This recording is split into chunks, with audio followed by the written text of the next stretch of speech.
जय श्री हरि विष्णु। क्या आपके जीवन में धन की कमी, बार बार आने वाली परेशानियां या मनोकामनाएं अधूरी रह जाती हैं? तो आज की श्री गुरुवार व्रत कथा को पूरे श्रद्धा और विश्वास के साथ अवश्य सुनें। ऐसी मान्यता है कि भगवान विष्णु की कृपा से घर में सुख समृद्धि, वैभव और सौभाग्य का वास होता है। तो आइए, बिना किसी देरी के श्रद्धापूर्वक सुनते हैं श्री गुरुवार व्रत कथा। बृहस्पतिवार व्रत की पौराणिक कथा के अनुसार प्राचीन समय की बात है।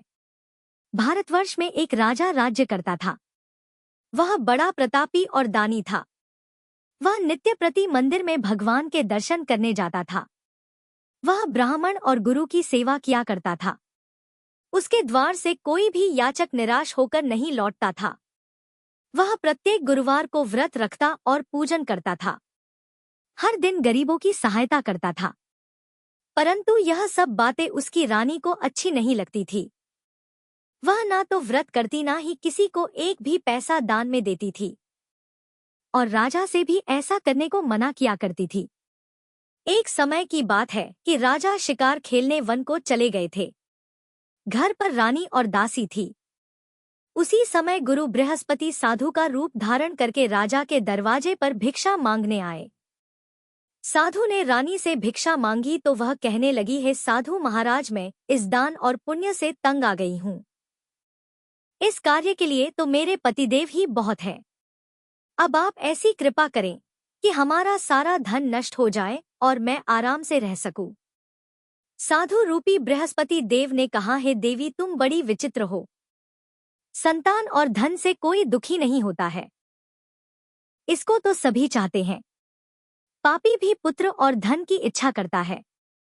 अगर तुम्हारे पास धन अधिक है तो भूखे मनुष्यों को भोजन कराओ, प्याऊ लगवाओ, ब्राह्मणों को दान दो, धर्मशालाएं बनवाओ, कुआं, तालाब, बावड़ी, बाग, बगीचे आदि का निर्माण कराओ तथा निर्धनों की कुंवारी कन्याओं का विवाह कराओ और यज्ञादि करो। इस प्रकार के कर्मों से आपके कुल का और आपका नाम परलोक में सार्थक होगा और स्वर्ग की प्राप्ति होगी। किंतु रानी साधु की इन बातों से खुश नहीं हुई। उसने कहा, है साधु महाराज, मुझे ऐसे धन की बिल्कुल आवश्यकता नहीं जिसको मैं अन्य लोगों को दान दूं या जिसको रखने और संभालने में ही मेरा सारा समय नष्ट हो जाए। तब साधु ने कहा, है देवी, अगर तुम्हारी ऐसी ही इच्छा है तो जैसा मैं तुम्हें बताता हूँ तुम वैसा ही करना। बृहस्पतिवार के दिन घर को गोबर से लिपना, अपने केशों को पीली मिट्टी से धोना, राजा से कहना वह दाढ़ी कटवाएं, भोजन में मांस मदिरा खाना, कपड़ा धोबी के यहाँ धुलने देना। इस प्रकार 7 बृहस्पतिवार करने से तुम्हारा सब धन नष्ट हो जाएगा। ऐसा कहकर साधु महाराज रूपी बृहस्पति देव अंतर्ध्य हो गए। रानी ने साधु के कहे अनुसार 7 बृहस्पतिवार तक वैसा ही करने का विचार किया। साधु के बताए अनुसार कार्य करते हुए केवल 3 बृहस्पतिवार ही बीते थे कि उसकी समस्त धन संपत्ति नष्ट हो गई। भोजन के लिए दोनों समय परिवार तरसने लगा तथा सांसारिक भोगों से दुखी रहने लगा। तब वह राजा रानी से कहने लगा, हे रानी, तुम यहाँ पर रहो, मैं दूसरे देश को जाता हूँ। क्योंकि यहाँ पर मुझे सभी मनुष्य जानते हैं, इसलिए मैं यहाँ कोई काम नहीं कर सकता।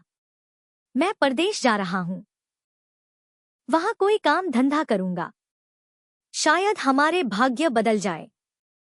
ऐसा कहकर राजा परदेश चला गया। वह वहां जंगल से लकड़ी काट कर लाता और शहर में बेचता। इस तरह जीवन व्यतीत करने लगा।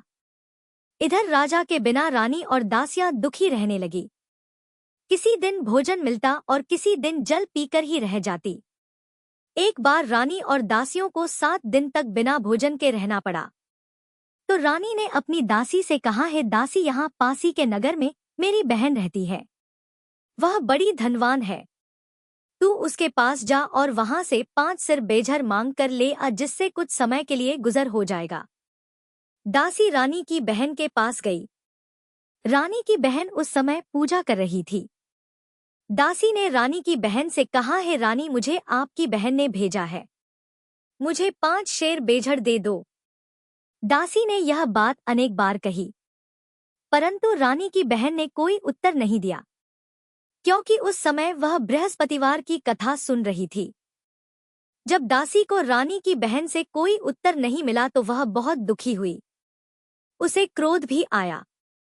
वह लौटकर रानी से बोली, हे रानी, आपकी बहन तो बहुत ही घमंडी है। वह तो छोटे लोगों से बात भी नहीं करती। मैंने उससे बहुत बार कहा लेकिन उसने कोई उत्तर नहीं दिया। मैं वापस चली आई। रानी बोली, है दासी, इसमें उसका कोई दोष नहीं है। जब बुरे दिन आते हैं तब कोई सहारा नहीं देता। अच्छे बुरे का पता विपत्ति में ही लगता है। अब तो जो ईश्वर की इच्छा होगी वही होगा। यह सब हमारे भाग्य का दोष है। उधर रानी की बहन ने सोचा कि मेरी बहन की दासी आई थी परंतु मैं उससे नहीं बोली, इससे वह बहुत दुखी हुई होगी।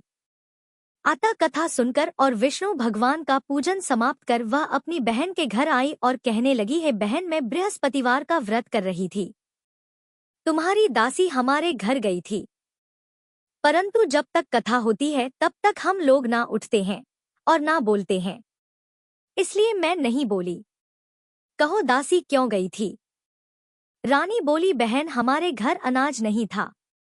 वैसे तुमसे कोई बात छिपी नहीं है, इस कारण मैंने दासी को तुम्हारे पास 5 शेर बेझर लेने के लिए भेजा था। रानी की बहन बोली, बहन देखो, बृहस्पति भगवान सबकी मनोकामनाएं पूर्ण करते हैं। देखो शायद तुम्हारे घर में अनाज रखा हो। यह सुनकर दासी घर के अंदर गई तो वहां उसे एक घड़ा बेझर का मिल गया। उसे बड़ी हैरानी हुई क्योंकि उसने एक एक बर्तन देख लिया था। उसने बाहर आकर रानी को बताया।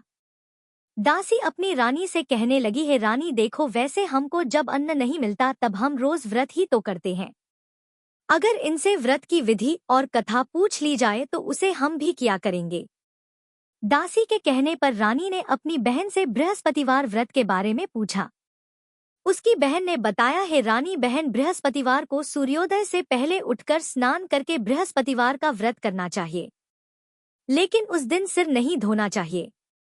बृहस्पतिवार के व्रत में चने की दाल और मुनक्का से विष्णु भगवान का केले के वृक्ष की जड़ में पूजन करें तथा दीपक जलावे। उस दिन एक ही समय भोजन करें। भोजन पीले खाद्य पदार्थ का करें और कथा सुनें। इस प्रकार करने से गुरु भगवान प्रसन्न होते हैं, अन्न पुत्र धन देते हैं, मनोकामना पूर्ण करते हैं। व्रत और पूजन की विधि बताकर रानी की बहन अपने घर लौट गई।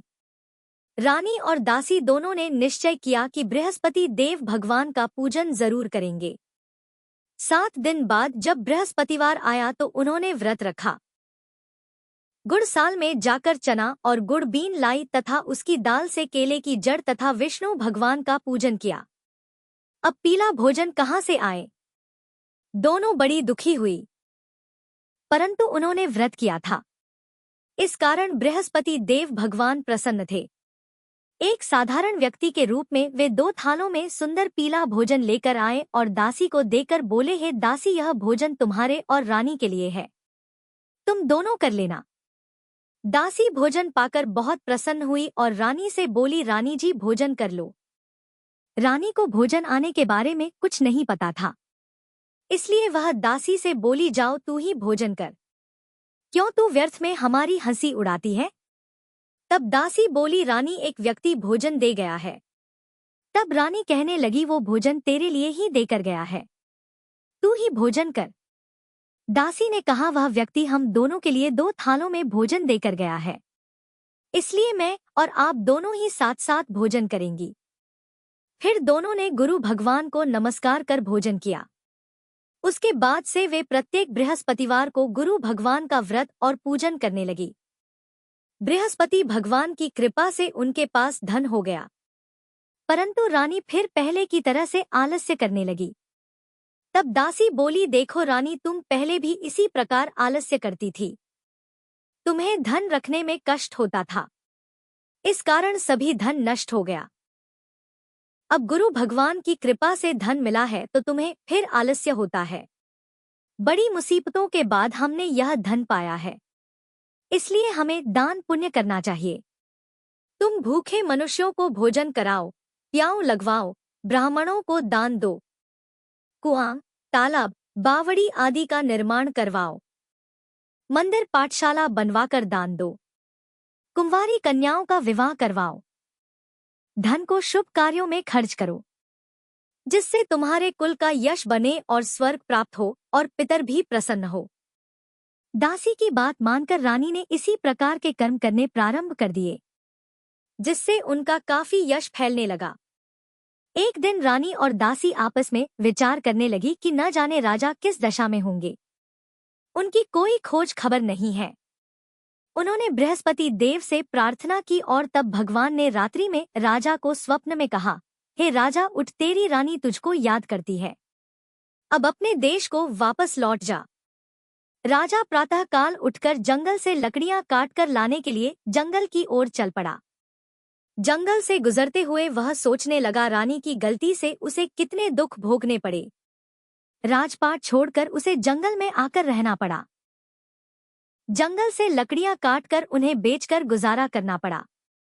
उसी समय उस जंगल में बृहस्पति देव एक साधु का रूप धारण करके आए और राजा के पास आकर बोले, हे लकड़हारे, तुम इस सुनसान जंगल में किस चिंता में बैठे हो, मुझे बतलाओ। यह सुनकर राजा की आंखों में आंसू भर आए और साधु की वंदना करके वह बोला, हे प्रभु, आप सब कुछ जानने वाले हैं। ऐसा कहकर राजा ने साधु को अपनी संपूर्ण कथा सुना दी। महात्मा दयालु होते हैं। वे राजा से बोले, हे राजा, तुम्हारी पत्नी ने बृहस्पति देव के प्रति अपराध किया था, जिसके कारण तुम्हारी यह दशा हुई। अब तुम किसी प्रकार की चिंता मत करो। भगवान तुम्हें पहले से अधिक धन देंगे। देखो, तुम्हारी पत्नी ने बृहस्पतिवार का व्रत करना प्रारंभ कर दिया है। अब तुम भी बृहस्पतिवार का व्रत करके चने की दाल और गुड़ जल के लोटे में डालकर केले का पूजन करो।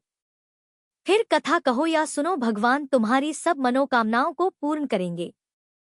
साधु को प्रसन्न देखकर राजा बोला, हे प्रभु, मुझे लकड़ी बेचकर इतना पैसा नहीं मिलता जिससे भोजन करने के उपरांत कुछ बचा सकूं, और मैंने रात्रि में अपनी रानी को व्याकुल देखा है। मेरे पास कोई साधन नहीं जिससे समाचार जान सकूं। फिर मैं बृहस्पति देव की क्या कहानी कहूं? मुझे तो कुछ भी नहीं मालूम है। साधु ने कहा, हे राजा, तुम किसी बात की चिंता मत करो। बृहस्पतिवार के दिन तुम रोजाना की तरह लकड़ियां लेकर शहर में जाओ। तुम्हें रोज से 2 गुना धन प्राप्त होगा, जिससे तुम भलीभांति भोजन कर लोगे और बृहस्पति देव की पूजा का सामान भी आ जावेगा। बृहस्पतिवार की कथा इस प्रकार है। प्राचीन काल में एक बहुत ही निर्धन ब्राह्मण था। उसकी कोई संतान नहीं थी। वह नित्य पूजा पाठ करता, परंतु उसकी पत्नी बहुत मलिनता के साथ रहती थी। वह ना तो स्नान करती और ना किसी देवता का पूजन करती थी। प्रातः काल उठते ही सबसे पहले भोजन करती, बाद में कोई अन्य कार्य करती। ब्राह्मण देवता बहुत दुखी रहते थे। पत्नी को बहुत समझाते, किंतु कोई परिणाम नहीं निकलता। भगवान की कृपा से ब्राह्मण की पत्नी के कन्या उत्पन्न हुई। वह कन्या अपने पिता के घर में बड़ी होने लगी। वह बालिका प्रातः स्नान करके भगवान विष्णु का जप करती। वह बचपन से ही बृहस्पतिवार का व्रत भी करने लगी थी। पूजा पाठ समाप्त कर स्कूल जाती तो अपनी मुट्ठी में जौ भरकर ले जाती और पाठशाला जाने के मार्ग में डालती जाती। वही जौ सोने के हो जाते तो लौटते समय उनको बिनकर घर ले आती। एक दिन वह बालिका सोप में उन सोने के जौ को फटक कर साफ कर रही थी। तभी उसकी माँ ने देख लिया और कहने लगी, है बेटी, सोने के जौ को फटकने के लिए सोने का सूप होना चाहिए। दूसरे दिन गुरुवार था। उस कन्या ने व्रत रखा और बृहस्पति देव से प्रार्थना करके कहा, हे प्रभु, यदि मैंने सच्चे मन से आपकी पूजा की हो तो मुझे सोने का सूप दे दो। बृहस्पति देव ने उसकी प्रार्थना स्वीकार कर ली। रोजाना की तरह वह कन्या जौ फैलाती हुई पाठशाला चली गई। पाठशाला से लौटकर जब वह जौ बिन रही थी तो बृहस्पति देव की कृपा से उसे सोने का सूप मिला। उसे वह घर ले आई और उससे जौ साफ करने लगी, परंतु उसकी माँ का वही ढंग रहा। एक दिन की बात है, वह कन्या सोने के सूप में जौ साफ कर रही थी। उस समय उस नगर का राजकुमार वहां से होकर निकला। इस कन्या के रूप और सोने के सूप में जौ को साफ करते देखकर वह उस कन्या पर मोहित हो गया। राजमहल आकर वह भोजन तथा जल त्याग कर उदास होकर लेट गया। राजा को जब राजकुमार द्वारा अन्न जल त्यागने का समाचार मिला तो अपने मंत्रियों के साथ वह अपने पुत्र के पास आए और बोले, हे बेटा, तुम्हें किस बात का कष्ट है? किसी ने अपमान किया है अथवा कोई और कारण है? मुझे बताओ, मैं वही करूंगा जिससे तुम्हें प्रसन्नता हो। तब राजकुमार ने अपने पिता की बातें सुनी और बोला, मुझे आपकी कृपा से किसी बात का दुख नहीं है। किसी ने मेरा अपमान नहीं किया है, परंतु मैं उस लड़की के साथ विवाह करना चाहता हूँ जो सोने के सूप में जौ साफ कर रही थी। यह सुनकर राजा आश्चर्य में पड़ गया और बोला, हे बेटा, इस तरह की कन्या का पता तुम ही लगाओ। मैं उसके साथ तुम्हारा विवाह अवश्य ही करवा दूंगा। राजकुमार ने राजा को उस लड़की के घर का पता बतलाया। मंत्री उस लड़की के घर गया और राजा का आदेश ब्राह्मण को सुनाया। कुछ दिन बाद ब्राह्मण की कन्या का विवाह राजकुमार के साथ संपन्न हो गया। कन्या के घर से जाते ही उस ब्राह्मण देवता के घर में पहले की तरह गरीबी का वास हो गया। अब भोजन के लिए भी अन्न बड़ी मुश्किल से मिलता था। एक दिन दुखी होकर ब्राह्मण अपनी पुत्री से मिलने गया। बेटी ने पिता की दुखी अवस्था को देखा और अपनी मां का समाचार पूछा। ब्राह्मण देवता ने सभी हाल कह सुनाया। तब कन्या ने बहुत सारा धन देकर अपने पिता को विदा कर दिया। इस तरह ब्राह्मण का कुछ समय सुख पूर्वक बीता, लेकिन कुछ दिन बाद फिर वही हाल हो गया। ब्राह्मण फिर अपनी कन्या के यहाँ गया और सभी हाल कहा तो पुत्री कहने लगी, हे पिताजी, अब माताजी को यहाँ लेवा लाओ। मैं उन्हें वह विधि बता दूंगी जिससे गरीबी दूर हो जाए। अब ब्राह्मण देवता अपनी पत्नी को साथ लेकर अपनी पुत्री के पास राजमहल में पहुंचे तो पुत्री अपनी माँ को समझाने लगी, हे माँ, तुम प्रातः काल उठकर प्रथम स्नाना आदि करके विष्णु भगवान का पूजन करो तो सब दरिद्रता दूर हो जाएगी। परंतु उसकी माँ ने उसकी एक बात नहीं मानी। वह प्रातः काल उठकर अपनी पुत्री का बचा जूठन खा लेती थी। एक दिन उसकी पुत्री को बहुत गुस्सा आया।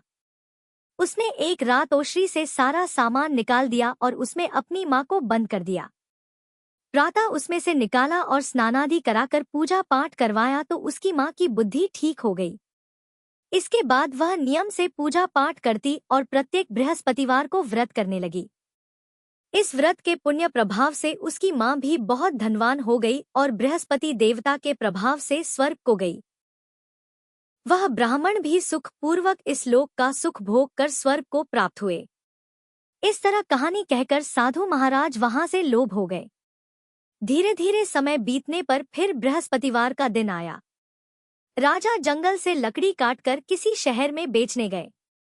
उसे उस दिन और दिनों से अधिक धन मिला। राजा ने चना, गुड़ आदि लाकर बृहस्पतिवार का व्रत किया। उस दिन से उसके सभी क्लेश दूर हुए। परंतु जब अगला गुरुवार का दिन आया तो वह बृहस्पतिवार का व्रत करना भूल गया। इस कारण बृहस्पति भगवान नाराज हो गए। उस दिन उस नगर के राजा ने विशाल यज्ञ का आयोजन किया तथा अपने समस्त राज्य में घोषणा करवा दी कि कोई भी मनुष्य अपने घर में भोजन ना बनाए और आग भी ना जलाए। समस्त जनता मेरे यहाँ भोजन करने आए। इस आज्ञा को जो ना मानेगा उसको फांसी की सजा दी जाएगी। राजा की आज्ञा अनुसार राज्य के सभी निवासी राजा के भोज में सम्मिलित हुए, लेकिन लकड़हारा कुछ देर से पहुंचा, इसलिए राजा उसको अपने साथ महल में ले गए। जब राजा लकड़हारे को भोजन करा रहे थे तो रानी की दृष्टि उस खूंटी पर पड़ी जिस पर उसका हार लटका हुआ था। उसे हार खूंटी पर लटका दिखाई नहीं दिया। रानी को निश्चय हो गया कि मेरा हार उस लकड़हारे ने चुरा लिया है। उसी समय सैनिक बुलवाकर उसको कैदखाने में डलवा दिया। जब लकड़हारा कारागार में पड़ गया तो बहुत दुखी होकर विचार करने लगा कि न जाने कौन से पूर्व जन्म के कर्म से मुझे दुख प्राप्त हुआ है, और उसी साधु को याद करने लगा जो जंगल में मिला था। तत्काल बृहस्पति देव साधु के रूप में प्रकट हो गए और उसकी दशा को देखकर कहने लगे, अरे मूर्ख, तूने बृहस्पति देवता की कथा नहीं की, इस कारण तुझे दुख प्राप्त हुआ है। अब चिंता मत कर। बृहस्पतिवार के दिन कारागार के दरवाजे पर 4 पैसे पड़े मिलेंगे। उनसे तू बृहस्पति देव की पूजा करना तो तेरे सभी कष्ट दूर हो जाएंगे। अगले बृहस्पतिवार उसे कारागार के द्वार पर 4 पैसे पड़े मिले। राजा ने पूजा का सामान मंगवाकर कथा कही और प्रसाद बांटा। उसी रात्रि को बृहस्पति देव ने उस नगर के राजा को स्वप्न में कहा, हे राजा, तूने जिस आदमी को कारागार में बंद करा दिया है वह निर्दोष है। वह राजा है, उसे छोड़ देना। रानी का हार उसी खूंटी पर लटका हुआ है। अगर तू ऐसा नहीं करेगा तो मैं तेरे राज्य को नष्ट कर दूंगा। राजा प्रातःकाल उठा और खूंटी पर हार टंगा देखकर लकड़हारे को बुलाकर क्षमा मांगी तथा राजा के योग्य सुंदर वस्त्र आभूषण भेंट कर उसे विदा किया। गुरुदेव की आज्ञा अनुसार राजा अब अपने नगर को चल दिया। राजा जब नगर के निकट पहुंचा तो उसे बड़ा ही आश्चर्य हुआ। नगर में पहले से अधिक बाग, तालाब और कुएं तथा बहुत सी धर्मशाला, मंदिर आदि बने हुए हैं। राजा ने पूछा कि यह किसका बाग और धर्मशाला है? तब नगर के सब लोग कहने लगे, यह सब रानी और दासी द्वारा बनवाए गए हैं। राजा को आश्चर्य हुआ और गुस्सा भी आया। जब रानी ने खबर सुनी कि राजा आ रहे हैं तो उसने अपनी दासी से कहा, है दासी, देख राजा हमको कितनी बुरी हालत में छोड़ गए थे। वह हमारी ऐसी हालत देखकर लौट ना जाए, इसलिए तू दरवाजे पर खड़ी हो जा। रानी की आज्ञा अनुसार दासी दरवाजे पर खड़ी हो गई। जब राजा आए तो उन्हें अपने साथ महल में लिवा लाई। तब राजा ने क्रोध करके अपनी तलवार निकाली और पूछने लगा, बताओ यह धन तुम्हें कैसे प्राप्त हुआ है? तब रानी ने बताया, हमें यह सब धन बृहस्पति देव के व्रत के प्रभाव से प्राप्त हुआ है। राजा ने तब निश्चय किया कि 7 रोज बाद तो सभी बृहस्पति देव का पूजन करते हैं, परंतु मैं रोजाना दिन में 3 बार कथा कहाँ करूंगा तथा रोज व्रत किया करूंगा। अब हर समय राजा के दुपट्टे में चने की दाल बंधी रहती तथा दिन में 3 बार वह कथा कहता। एक दिन राजा ने विचार किया कि चलो अपनी बहन के यहाँ आवे। इस तरह का निश्चय कर राजा घोड़े पर सवार होकर अपनी बहन के यहाँ चल पड़ा। रास्ते में उसने देखा कि कुछ आदमी एक मुर्दे को लिए जा रहे हैं। उन्हें रोककर राजा कहने लगा, अरे भाइयों, मेरी बृहस्पतिवार की कथा सुन लो। वे बोले, लो, हमारा तो आदमी मर गया है, इसको अपनी कथा की पड़ी है। परंतु कुछ आदमी बोले, अच्छा कहो, हम तुम्हारी कथा भी सुनेंगे। राजा ने दाल निकाली और कथा कहनी शुरू कर दी। जब कथा आधी हुई तो वह मुर्दा हिलने लगा और जब कथा समाप्त हुई तो राम राम करके वह मनुष्य खड़ा हो गया। राजा आगे बढ़ा, उसे चलते चलते शाम हो गई।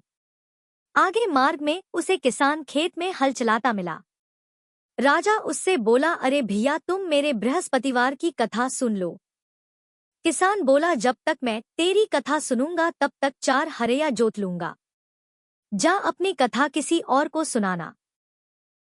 राजा आगे चलने लगा। राजा के हटते ही बैल पछाड़ खाकर गिर गए तथा किसान के पेट में बहुत जोर से दर्द होने लगा। उसी समय किसान की माँ रोटी लेकर आई। उसने जब यह देखा तो अपने पुत्र से सब हाल पूछा। बेटे ने सभी हाल बता दिया। बुढ़िया दौड़ी दौड़ी उस घुड़सवार के पास गई और उससे बोली, मैं तेरी कथा सुनूंगी, तू अपनी कथा मेरे खेत पर ही चलकर कहना। राजा ने लौटकर बुढ़िया के खेत पर जाकर कथा कही, जिसके सुनते ही बैल खड़े हो गए और किसान के पेट का दर्द भी बंद हो गया। अब राजा अपनी बहन के घर पहुंच गया। बहन ने भाई की खूब मेहमानी की। दूसरे दिन प्रातःकाल राजा जगा तो देखने लगा कि सब लोग भोजन कर रहे हैं। राजा ने अपनी बहन से पूछा कि ऐसा कोई मनुष्य है जिसने भोजन ना किया हो जो मेरी बृहस्पतिवार की कथा सुन ले। तो बहन बोली, है भैया, यह देश ऐसा ही है। पहले यहाँ के लोग भोजन करते हैं, बाद में अन्य कोई काम करते हैं। अगर पड़ोस में कोई हो तो देख कर आती हूँ। ऐसा कहकर बहन देखने चली, परंतु उसे कोई भी ऐसा व्यक्ति नहीं मिला जिसने भोजन नहीं किया हो। फिर वह एक कुम्हार के घर गई जिसका लड़का बीमार था। उसे पता चला कि उसके यहाँ 3 दिन से किसी ने भोजन नहीं किया है। रानी ने अपने भाई की कथा सुनने के लिए कुम्हार से कहा तो वह तैयार हो गया। तब राजा ने जाकर बृहस्पतिवार की कथा कही, जिसको सुनकर उसका लड़का ठीक हो गया। अब तो राजा की प्रशंसा होने लगी। एक दिन राजा ने अपनी बहन से कहा, है बहन, अब मैं अपने घर जाऊंगा, तुम भी तैयार हो जाओ। राजा की बहन ने अपनी सास से अपने भाई के साथ जाने की आज्ञा मांगी तो सास बोली चली जा, परंतु अपने लड़कों को मत ले जाना क्योंकि तेरे भाई की कोई संतान नहीं होती है। बहन ने अपने भाई से कहा है भैया मैं तो चलूंगी परंतु कोई बालक नहीं जाएगा। राजा ने कहा जब कोई बालक नहीं चलेगा तब तुम भी जाकर क्या करोगी। फिर दुखी मन से राजा अपने नगर को लौट आया। राजा ने अपनी रानी से कहा हम निसंतान हैं, इसलिए हमारे घर आना कोई पसंद नहीं करता। हम निर्वशी राजा हैं। ऐसा कहकर वह बिना भोजन आदि किए शैया पर लेट गया। रानी बोली है प्रभु बृहस्पति देव ने हमें सब कुछ दिया है, वे हमें संतान भी अवश्य देंगे। उसी रात बृहस्पति देव ने राजा को स्वप्न में कहा है राजा उठ सभी सोच त्याग दे, तेरी रानी गर्भ से है। राजा को यह जानकर बड़ी प्रसन्नता हुई। 9वें महीने रानी के गर्भ से एक सुंदर पुत्र पैदा हुआ। जब राजा की बहन ने यह शुभ समाचार सुना तो वह बहुत खुश हुई तथा बधाई लेकर अपने भाई के यहाँ आई। तभी रानी ने कहा घोड़ा चढ़कर तो नहीं आई, गधा चढ़ी आई। राजा की बहन बोली भाई मैं इस प्रकार ना कहती तो तुम्हें संतान कैसे मिलती। बृहस्पति देव ऐसे ही हैं, जिसके मन में जो कामनाएं रहती है सभी को पूर्ण करते हैं। जो सद्भावना पूर्वक बृहस्पतिवार का व्रत करता है और कथा पढ़ता है अथवा सुनता है, दूसरों को सुनाता है, बृहस्पति देव उसकी सभी मनोकामनाएं पूर्ण करते हैं। बृहस्पति देव उनकी सदैव रक्षा करते हैं। जो संसार में सद्भावना और सच्चे मन से बृहस्पति देव का पूजन करते हैं, उनकी सभी मनोकामनाएं उसी प्रकार पूर्ण होती हैं जैसे रानी और राजा ने बृहस्पति देव की कथा का गुणगान किया। उनकी सभी इच्छाएं बृहस्पति देव ने पूर्ण की।